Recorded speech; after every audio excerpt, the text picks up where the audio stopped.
a na samo 20 minuta vožnje od centra Beograda nalazi se jedno od najstarijih arheoloških nalazišta na svetu – Vinča. Od centra Beograda idete samo bulevarom Revolucije, preko Zvezdara i Kaluđerice sve do skretanja, od kog vam treba još 5-6 minuta do obale Dunava. Sve je obeleženo, nećete se izgubiti. A kada ugledate Dunav, nađite parking, čeka vas jedna od najstarijih civilizacija. Vinča je najveće preistorijsko naselje u Srbiji i jedno od najznačajnijih neolitskih lokaliteta u Evropi.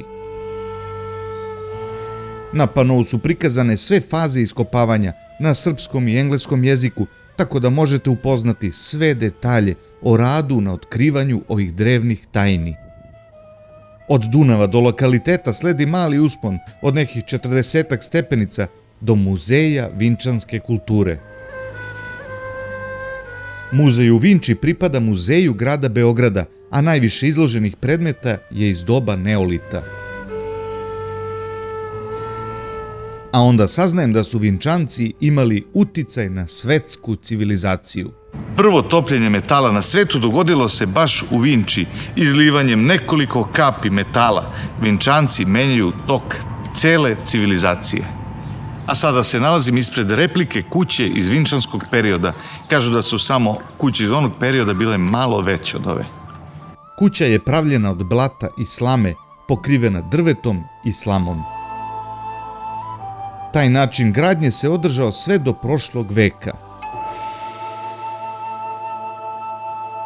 Vinčanci su se bavili i umetnošću. Pravili su ukrasne predmete, što znači da su lepo živeli. Svaki aspekt života u Vinči duboko je prožet estetikom. Posude za jelo u njihovim rukama postaju prava mala remek dela. Nakon kratkog uvida u način života Vinčanaca krećemo u muzej u kome je kustos veoma šarmantna i prijatna Dragana Stojić. Pa da čujemo reči stručnjaka. Vinča je otkrivena početkom prošlog veka i prvi je istraživao Miloje Vasić. On je naš prvi školovani arheolog i važan je zato što je on jedini koji je kopao kroz sve te vinčanske slojeve po kojima je ona i poznata. Znači poznata je po kulturnom sloju od 10,5 metara koji nam dokazuje da su Vinčanci ovde na jednom mestu živjeli 1000 godina. Sada uporedite, znači sva ova druga vinčanska naselja, to su ove tačkice, ima ih još naravno, ima ih oko 600, traju otprilike oko 200 godina, to su neke 3 generacije, a na Vinči žive 1000. Sad, uslovi koje Vinča ima, to su Dunav ispred kuće, znači izvor hrane, avala na kojoj su mogli da love divljači, imali su tu sirovine za svoje kamene alatke, imali su reku Bolečicu u blizini izvor pitke vode i plodno zemljište, manje više to je ono što imaju sva ova neolitska nalazišta. U stvari, to je neki uslov da se na takvom mestu podigne vinčansko naselje. Ono što Vinču izdvaja jeste njen položaj, znači nalazi se na raskršću rečnih tokova i kogod je išao, ne znam, sa istoka na zapad, severa, jug ili obrnuto, morao je nekako proći kroz Vinču.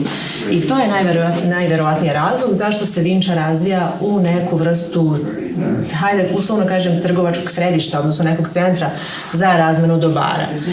Sad, kako mi znamo da su Vinčanci bili u kontaktu i sa nekim drugim zajednicama van ove vinčanske kulture, znamo tako što na ovoj teritoriji pronađemo predmete koje ovde prirodno ne mogu da se nađu. Znači, to je obsidijan, vulkansko staklo, od koga prave razna sečiva, jako čvrsta i otporna.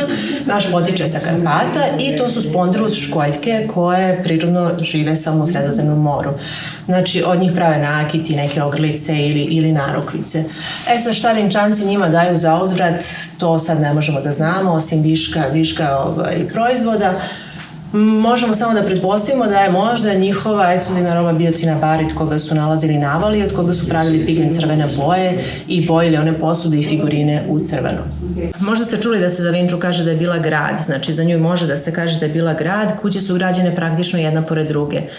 Nemaju baštu, nemaju okućnicu, ne bave se poljoprivredom unutar naselja i uz razvoj raznih zanata to već jeste definicija urbanog naselja. Ove male su pravila deca i stvarno na nekima imamo dečje otiske prstiju, tako da zaista znamo da su to pravila deca. Ovo su udice i osti od kostiju za ribolov. Ovo je jedna peć koja je preneta odavde iz jedne kuće sa lokaliteta, od one kalote što ste videli gore.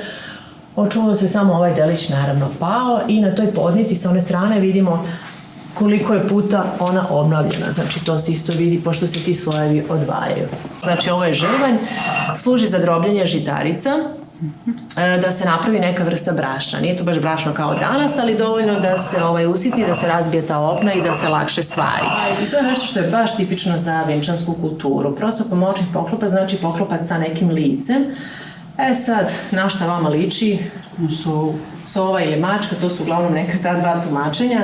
Tako da ne možemo biti sigurni, to su neke stvari na koje ne znam da li ćemo ikad dati odgovor sad, da li je to mačka ili sova i čemu uopšte služi taj prosopomočni poklopac. Mi samo pretpostavljamo da ima neku dodatnu zaštitnu ulogu, znači da dodatno sačuva ili zaštiti taj sadržaj koji mi je očigledno bio važan. Prosto poklopac i bez tih očiju i ušiju imao bi istu funkciju, ne bi se oni trudili oko toga da ne znači nešto više. Ali kažem, kad to vidite, odmah znate da je u pitanju vinčanska kultura. Nekad se desi da posudu dok je još sveža, dok je glina, dok je prave u stvari, stave na neku vrstu asure. Da je verovatno završe, ukrase, dorade šta god i onda kad ispeku dole nam ostane njen otisak. Tako da eto, to su kažem ti posredni dokazi da znamo da su imali neke prostirke ili asure po podu. Evo i ovde samo što je ovaj primjerak malo bolji. Sad, kraj vinčanaca se konkretno na Vinči vidi tako što u jednom momentu celo naselje izgorelo, pa su ga kratkotrajno obnovili, pa onda opet celo naselje izgorelo i to im je bio kraj.